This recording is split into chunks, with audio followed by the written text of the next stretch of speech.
রিয়া, লোক দেখানো ইবাদত আমরা করব না। লোক দেখানোর জন্য নামাজ, রোজা, জিকির, তেলাওয়াত, দান, সদকা এগুলো করলে আল্লাহর দরবারে এগুলো কবুল হবে। বিশ্বনবী বলেন, দাজ্জালের ফিতনার চেয়ে একটা বড় ফিতনার ভয় আমি করি, সেটা কি? আর রিয়া, শো অফ মেন্টালিটি, লোক দেখানো মানসিকতা। এটা থেকে আমরা বিরত থাকবো ইনশাআল্লাহ। 6 নাম্বার অনেক গুরুত্বপূর্ণ, ব্যবসায়ী ভাইয়েরা, ব্যবসা করেন কারা কারা? হাত তুলে দেখান তো আমারে। মাশাআল্লাহ, হাত নামান। ব্যবসায়ী ভাইয়েরা, অনেক অসাধু ব্যবসায়ী আছে, রমজান আসলে নিত্য প্রয়োজনীয় পণ্যের মূল্য বৃদ্ধি করে দেয়। এরকম আছে না নাই? এগুলো করবেন না। মজুদদারি করবেন না। পণ্যের কৃত্রিম সংকট বাজারে করবেন না।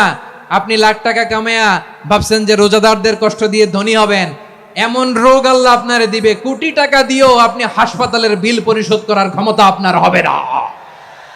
খবরদার। শেষ বয়সে দেখবেন কি কষ্ট আপনার হয়। আপনি রোজাদারদের কষ্ট দিচ্ছেন, আল্লাহ আপনার সুখে রাখবে? আল্লাহর দোহাই লাগে, আমার ব্যবসায়ী ভাইয়েরা এটা করবেন না। আরব বিশ্বে আমরা দেখেছি, আরব বিশ্বের ব্যবসায়ীরা সারা বছরে ব্যবসা করে, রমজানে ভর্তুকি দেয়। আর আমার দেশের কিছু অসাধু ব্যবসায়ী রমজানে গলাকাটা ব্যবসা করে আর সারা বছর সইটার উপর দিয়ে চলে। চিল্লায় বলেন ঠিক কিনা?